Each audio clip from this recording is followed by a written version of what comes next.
a start, a middle, and an end.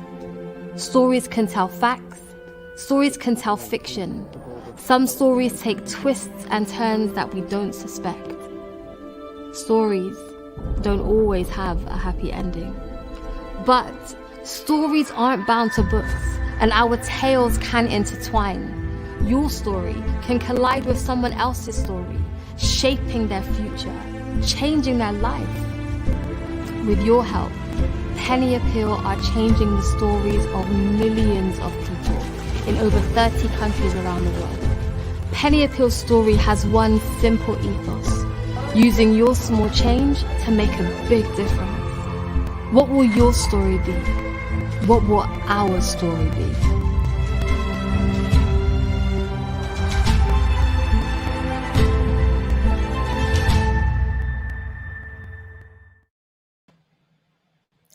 Bismillahirrahmanirrahim. Assalamu alaikum. Peace and blessings throughout the universe.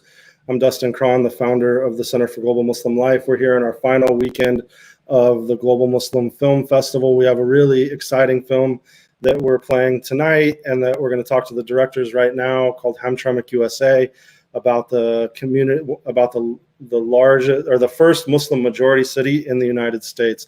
First, we want to thank our sponsors, of course, Penny Appeal, for making this film festival possible, and our community sponsors, the Amana Mutual Funds Trust and the American Muslim Community Foundation.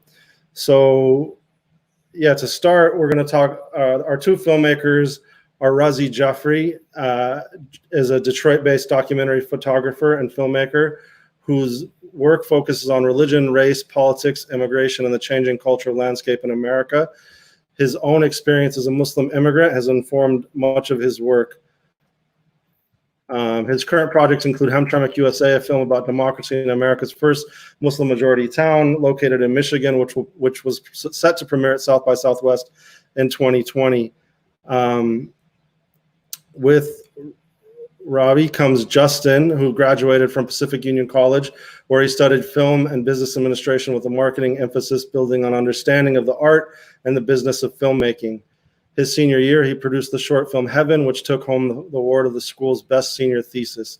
Justin worked on several independent films, such as I and Struck by Lightning. So yeah, we want to welcome you all to the stream.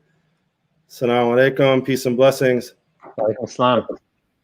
Yeah, thank you all for joining us, and thank you for this really incredible film. I love films about places and the transformation of places, and I think that you all do this so well at the beginning of the film, establishing it with the B-roll and the historical B-roll and the music. And then at the end of the film, you know, the mayor, she's talking about what this place is, that it's part of a daily creation, how cities are daily created, and the daily recreation of that place. So can you all talk about what inspired this story? How did how were you thinking about it? What does it mean to you personally? Raz, you want to tackle that? Sure. Yeah, assalamu alaikum. So Justin and I met in the fall of 2016. He was working on a documentary film about perspectives of different marginalized communities during the 2016 election cycle. And we all know what happened in that fall, and Donald Trump got elected. And Justin and I started throwing the idea around about working on a film together. I had some experience as a documentary photographer, but I really wanted to get more into filmmaking. And so we decided that, we would collaborate on something, and we thought, what better topic right now to work on a film than the topic of Hamtramck, which is a very small city, but a very interesting and dynamic and multicultural place. And of course, it has the honor of being the first Muslim majority city in America, which often brings it unwanted attention. But we decided it would be a great topic, and we thought, oh, wouldn't it be great if there was some event or controversy or some issue that was taking place in Hamtramck that could anchor our film? And we started doing research, and we realized that there was going to be an election in 2017 in Hamtramck, and so we decided that that was going to be the anchor for our story. So Justin, who lives in DC, left all of his equipment in Detroit with me, and I started shooting that spring of 2017, and then Justin would come back every few weeks, and then he actually ended up moving to Hamtramck for 6 months of production. So that's kind of how the project got started. Yeah, just adding on to that, I mean, the reason why I was kind of immediately attracted to Detroit was with that 2016 election. The reason I came there was because it seemed to be at the center of so many issues that were at the heart of the 2016 election. And obviously, as the results came in out of Michigan, it really kind of proved my theory to be right, unfortunately. But yeah, I think as Razi was saying, as the results came in, we kind of wanted to, what could we do to in this new era to kind of combat it, to kind of, telling our own story. We looked at Hamtramck, and as you were saying, cities are living, breathing organisms, and I think Hamtramck certainly embodies that. And as the film kind of shows, we really saw this coverage that was sensationalized, and we really kind of wanted to make a film that allowed Hamtramck to speak for itself. So when we always knew from the beginning we'd take a much more an approach that really empowered and gave voice to the city, and really wanted to make a communal film. And democracy is kind of the storyline is the election, but we really wanted to make it about the city and how people build a town and community together. Yeah, I think you did a really great job at that. And I think what's one of the many cool things about the film, one of which is that the film kind of hangs out a lot. I like that it takes its time, and that it's really like a fly on the wall in a lot of the film, where you're just showing the city, and you're doing that in a really intentional and deep way. The other thing that stood out to me is you get a lot of these, as having just gone through 5 weekends of Muslim film from around the world. Of course, what we're used to with films about Muslims is a lot of really, showing the Muslim other and showing this Muslim ethnic specificity. But what was dope about this film really is that you do that to white people as well, right? Is that you guys did a great job of showing culturally specific white people, and that everyone has their ethnic moments. So talk about that intentionality of how you played with race and really and the filmmaking there. Yeah. I mean, one of the interesting experiences that that one would have if you're visiting Hamtramck is, I think that we have this impression of immigrants as being people of color, and in a place like Hamtramck, it's not uncommon to meet somebody who appears white but can't speak any English. And it's the city. I think for those of you that watch the film, would know that it has a long history as a Polish and Eastern European, Hungarian, Ukrainian town, predominantly Polish. But in more recent years, we've had other European migration from European countries, particularly the Balkans. A number of people moved to Hamtramck as refugees during the 1990s, during the Balkan Wars. It's one of the places that have always welcomed people from all different backgrounds. And so therefore you have a lot of different cultural identities within Hamtramck. You have a lot of different ethnic groups. You have different cultural institutions and museums in the city that are representing people from different backgrounds: Ukrainian, Polish, Bangladeshi, Yemeni, so on and so forth. And so we really wanted to show that in the film. The city has, in the high school they have, I think, 31 official languages. One of my favorite scenes in Hamtramck is in the spring and summer they put up the flags on one of the main streets of all the different countries that are represented in the city. And they do the same thing in the high school. If you walk into the main public high school in Hamtramck, you'd see flags of 30, 40, 50 different countries lining the hallways of the city. So we really wanted to highlight that. The thing I'd add to that is that there's a lot of towns that may be kind of somewhat similar as far as makeup of the town, but it's only 2 square miles, and it's I think 25,000 people to 30,000 people that can live there, and so it's not people are living on top of each other. There's no separation. I mean, there's not the same. The houses go to the edge of the lots. And so as Karen says in the beginning of the film, we smell each other's foods. We see each other constantly. So there's, even if you wanted to get away from other people, you are there. You don't really have a choice in Hamtramck but to hang out with each other. And so, I think that's what makes it kind of unique is how tight and concentrated it is.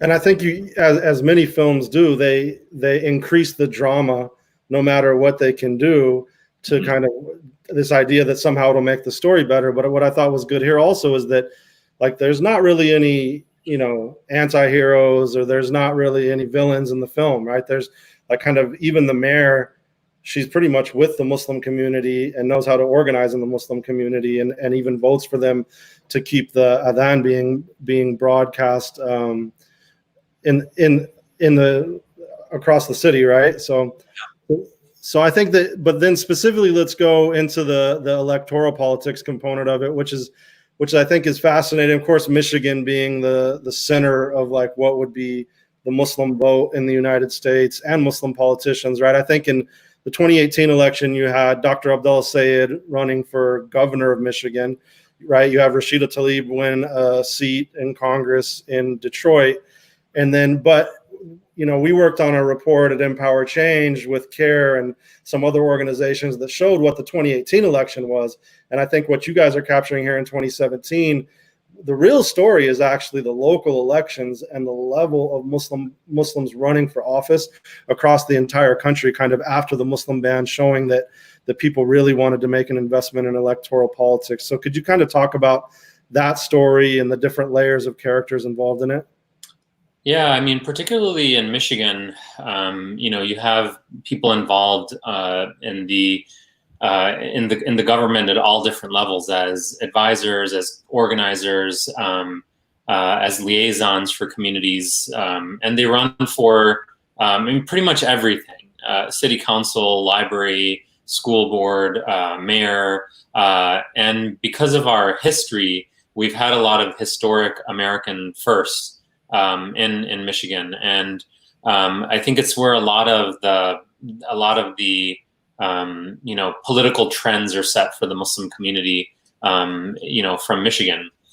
So we certainly have, and I think part of that is, as I mentioned, the long history of the community, the density of the community, and how I think maybe even politically sophisticated some people have gotten because of their involvement over the years. And so you have different groups that are also supporting Muslim candidates, across ideologies, across political backgrounds, and you see Muslim candidates that are progressive, that are conservative, Republican, and a person may or may not agree with those, but I think one of the things it shows is how deeply entrenched Muslims are, particularly in places like Michigan, in the electoral process. And I think this is really important for our sense of representation and our sense of connection and our sense of civic responsibility. It's really, really important. And so when you start to bring that down, I mean, you mentioned that, you have people like Abdullah Sayed that ran for governor, and you have people that ran for US Congress as well. But where some of the most important seats are, where some of the most important changes in terms of policies that directly affect people on a daily basis are these local politics, whether it's school board or city council. And so I think more recently you've been seeing a lot of people running for local office. Hamtramck, another thing that we didn't mention was that it's not only a Muslim majority city, but it also in the 2013 election became the first city in America with a Muslim majority city council. Which is made up of a Muslim majority council. So, I think it's kind of a byproduct of just the population that we have here, the density, and how long people have been involved in the process. But it's also a necessity as well, in terms of representation and pushing policies that help the Muslim community, but then also other communities of need and other marginalized communities as well. Yeah, I think Hamtramck as well is a it's a working class town, and it's not large. Like I said, it's a very small as far as square miles go and everything. That it is a grassroots campaign can really succeed there. There's not as many economic factors to launch a successful campaign. So I think that's really helpful, especially on kind of like the local level, is really being able to get representatives from every background, not just whether it's ethnically speaking, religiously speaking, but also just diverse walks of life. Fadl, for instance, is he grew up in Iraq, or he was from Iraq, and kind of went to the local high school. He's pretty much fresh out of school, and he's able to successfully run and really unite all the communities behind him as a Hamtramckian. And I think that's a really important story to kind of tell and shed light on too. Yeah, I think there's a lot of lessons from Hamtramck's, from the film and Hamtramck's experience with not just having a Muslim majority, but its experiences with multiculturalism. And one of the things we really wanted to highlight in the film was, in order to be a successful candidate in Hamtramck, but really anywhere, is to look at an example of somebody like Karen, who very in a very smart way is able to connect with different communities which are not her own. She's a white woman, she's a Polish heritage, but we really wanted to show how she went to these other communities and connected with people who are Yemeni, Bosnian, Bangladeshi as well. And one cannot be successful if you don't build coalitions with these other communities, and you're truly fighting for a city or a county or a state that's better for everybody, not just people in your own community. And not in just election years. Exactly, yeah. The most important thing is showing up when you don't just need their votes. Yeah. I think is a very important part of it. Yeah, I think there's so many layers to the film with that. I think Karen, is that the mayor, correct? Yeah. Mm-hmm. Yes. Yeah. The amazing thing, she's at every cultural festival. She's at the Qawwali event. She's at every Eid. She's at the hookah bar. Yeah. I mean, she literally is and that's the reality of running for office, is you have to have that level of hustle and be everywhere. And I think even one of the other pieces that comes out a little bit is also you have the difference between maybe first generation immigrant candidates versus the, probably second generation, or someone who, doesn't have an accent, was raised in the United States, basically in Fadl, and is really able to bring that out in terms of having relationships with everybody, rather than maybe some of the other candidates that were banking on identity politics in a heavier way. Can you all talk about that? Yeah, definitely. I mean, I think, somebody like Fadl, who came up in Hamtramck, he grew up there, he has friends of all different backgrounds. He's friends with Bosnians, with Polish people, with Bangladeshis. And I think for a lot of us that, have grown up here, that are from immigrant backgrounds, we're able to connect with people because of our American adolescence and this sort of shared experience of growing up with other people that are, different than you, and I think more and more multiculturalism is celebrated.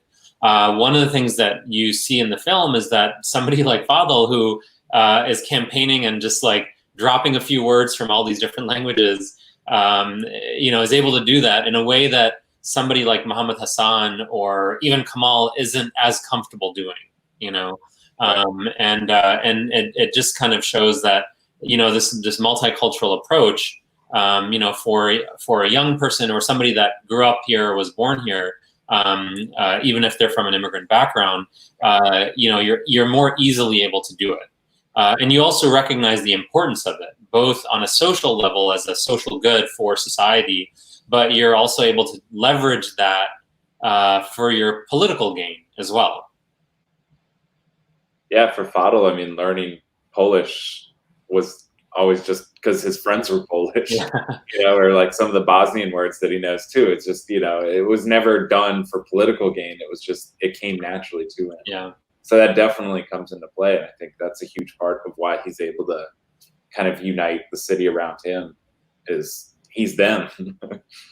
Well, and I think, going back to the bigger question of what does Hamtramck's story mean to a larger American political landscape that's becoming more diverse, faster, more rapidly. Our country's really changing in terms of demographics. I think the lesson is that there's other cities like Hamtramck where it might not be a Bangladeshi majority population or a Yemeni majority population.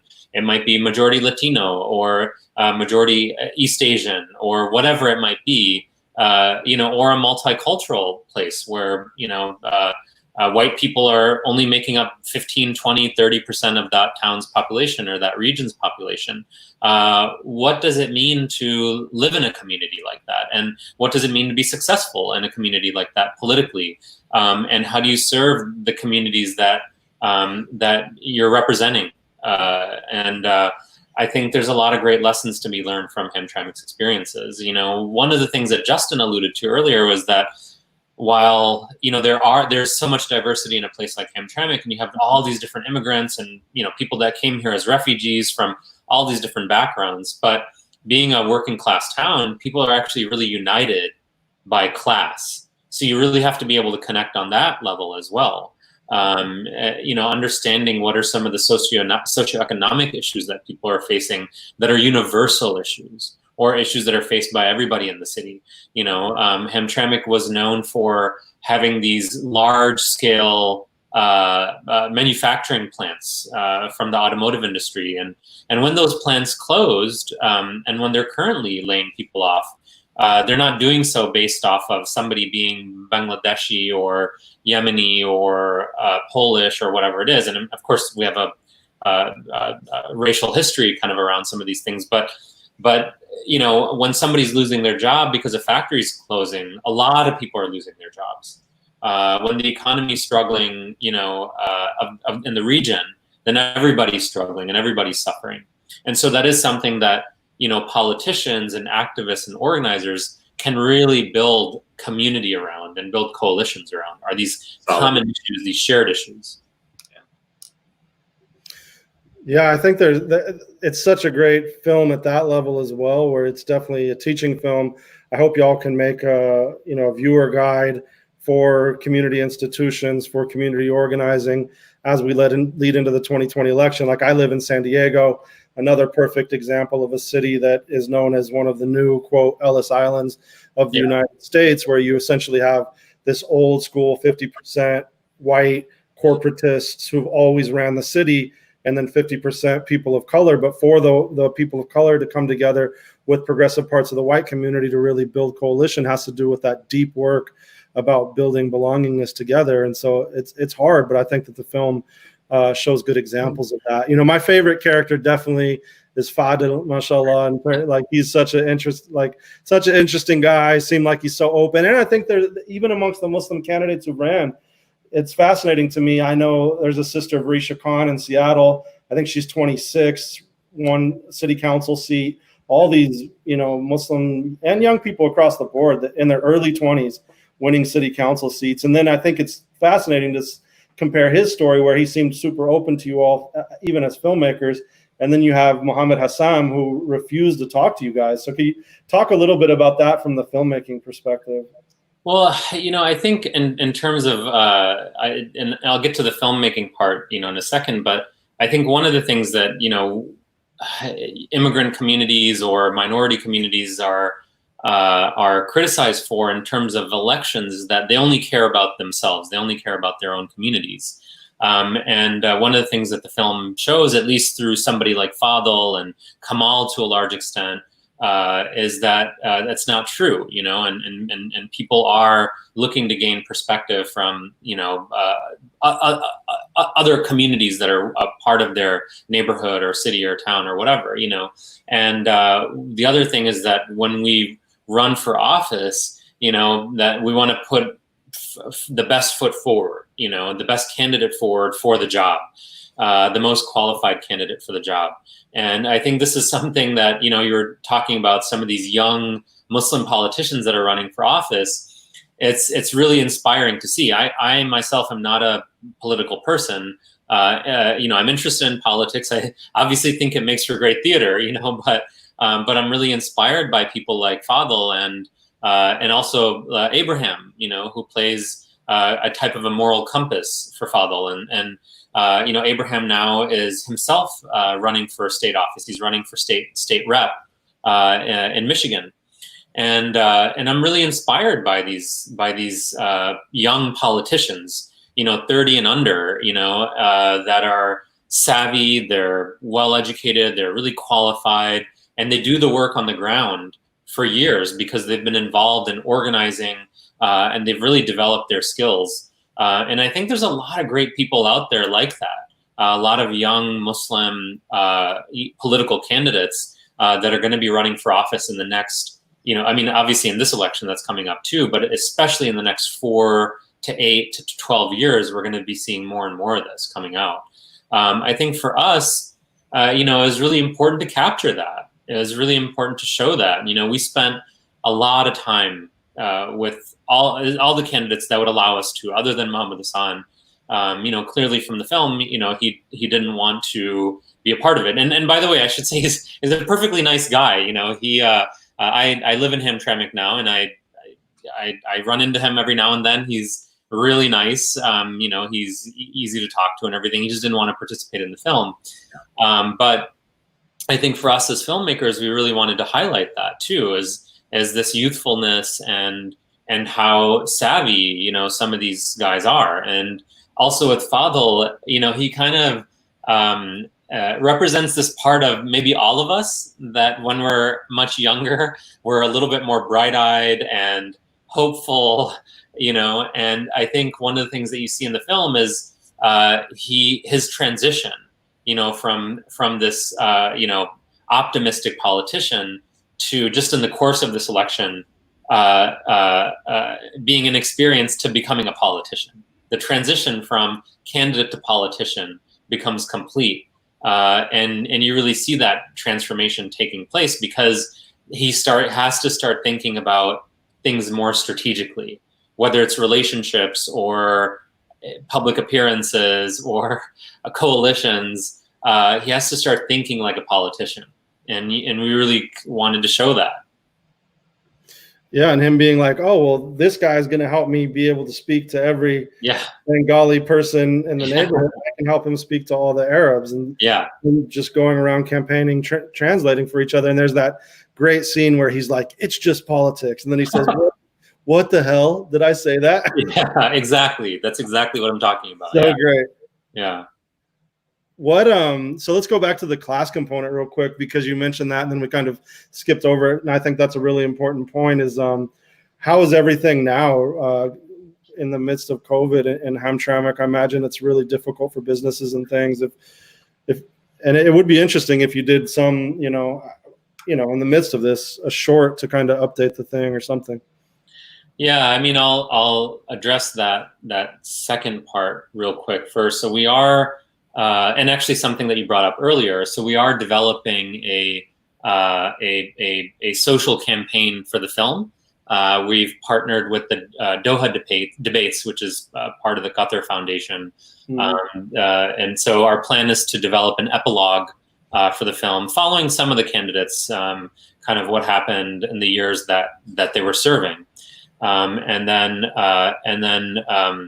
we want to work with schools and universities and libraries to try to create a discussion guide with the film. Today what's happening in Hamtramck is that it's a high poverty city. It's a very small town. It's surrounded by Detroit, which is the poorest big city in America, also the highest concentration of African Americans for any big city in America. So it's the poorest city in America, and Hamtramck is within that, and it's not immune to the economic trends that Detroit suffers from.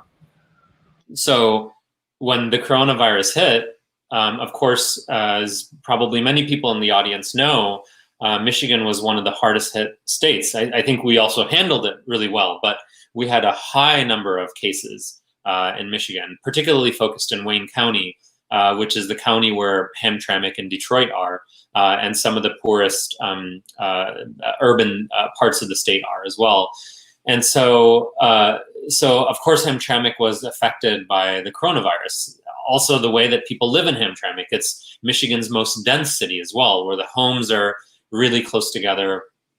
It's Michigan's most walkable city as well, so everything's accessed on foot. And so, the grocery stores were some of the only things that were open, but they're really crowded. It's, and also some of the, to touch on some of the earlier points where like the Polish community, you have no choice but to shop at the Yemeni grocery store, just because those are the businesses that are serving the community. But to come back to how things are today, it was definitely hit hard. A lot of the social services, which people rely on, needed to be really, called on to provide these things. And I think a lot of people stepped up as well in Hamtramck. One of the things that you see, there's about 15 or 16 masjids within 2 square miles within Hamtramck and just around the periphery of the town. And a lot of the masjids were passing out free food. There was a lot of volunteerism that was taking place.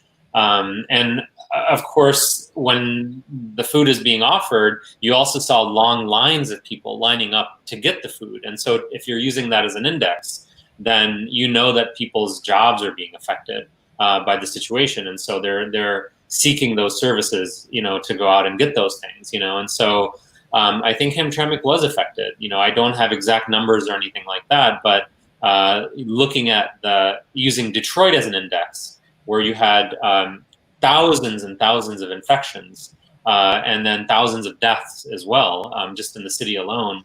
Hamtramck was no different than that. Yeah, I mean, it's really, really difficult times, of course, everywhere. So that's exciting, though, that you're going to keep working on the film and update it. I think that makes it live past where it's at right now. So let's dive into that a bit, because with this film festival, we've had a lot of young people, young filmmakers watching the festival. We had a lot of really great shorts that are submitted, and then basically it's interesting to see the difference, right? That short films, of course, are where you get these really talented filmmakers who, with the right push and the right support, can become full-time filmmakers. And then the majority of the features that we had in the festival are all by professionals and lifelong professionals. And we had some people who've made 15 films, and some people that have made a couple. But let's talk about how you go with this film from the idea to fundraising with like key foundations that you all were able to build relationships and fundraise with, all the way to getting accepted into South by Southwest. So you could take it, one at a time. I don't know, Justin, do you want to talk about some of that? Yeah, I'll let you start, Justin. I think the big thing for us was honestly, our passion really kind of outweighed our experience at the get-go. And, we kind of immediately just jumped into this. We just knew that this was going to be a story we really wanted to tell for personal reasons. But also we figured there would be an audience for it eventually. When we got into production, as Razi said, I kind of just left all my film equipment with him, said, I'll see you in a couple of months. I'll move up here for about 6 months as the election kind of heated up. And so we just kind of jumped into it immediately. Credit card debt, that's always what kind of came in handy for me. And then, as we kind of got the film together, we started cutting clips, submitting for grants. Center for Asian American Media was the first grant we got. That one was huge, just so we could start kind of paying ourselves and paying some volunteers. We had a really great volunteer who kind of, we kind of feed the meals when we could, and we kind of hope to give them funding, which we did later on. But yeah, they just kind of showed up for us. We kind of had people that right place, right time. We'd randomly meet. Razi also would use his like fellowships and such locally, and kind of leverage that for a few more volunteers that kind of worked on it. And then we got the Islamic Scholarship Fund, which really kind of helped kick off post-production between those two. And at the beginning of the year, we just got the Ford Foundation's Just Films, which really gave us the much-needed boost to get us to the finish line. But yeah, it's definitely been a grind. I think I hear from filmmakers more experienced than us that to a certain extent that's always there, which is encouraging and not so much at the same time. Yeah, so it's definitely a grind. Yeah, I would just add a couple things to it. I think the big thing was just getting started. Yeah. It's like a lot of people have ideas about films, or whether it's writing a novel or whatever it might be. I think just getting started is a big thing, and today the access to resources in some ways is so much easier. The barrier to entry is much lower, right, because the equipment has become much more affordable. There's so many different hacks, and I mean, you don't need much to make a good film. Your ability and your passion as a storyteller are way more important than the equipment that you're using. The example that I love using, all the time is, somebody like Steven Soderbergh, an Oscar-winning director, legendary Hollywood director, is making films on his iPhone now. His last two films, High Flying Bird and Unsane, were both made on iPhones. Yeah. So just to kind of give you a sense of what you can do, I mean, of course, they have much bigger budgets and a lot of other equipment to supplement those phones, but the point is, that you can do a lot with a lot less these days. Right. But that means that the landscape is much more competitive as well. But I think the big thing is just getting started. Whether you're writing a book or working on an art installation or making a film, I think the main thing is just to get started, because that's often where I think people struggle the most. Is they'll have an idea and it's just like, okay, it's a great idea, but then what are you doing with it? The other thing that you mentioned is really important, I think, in terms of like our relationships with the foundations and things like that. I mean, we really didn't have those in the beginning. I think those are things that we really had to start developing. We got our first grant from the Center for Asian American Media, CAM, and we applied. We didn't have any inside track. We didn't know any of the program officers at CAM.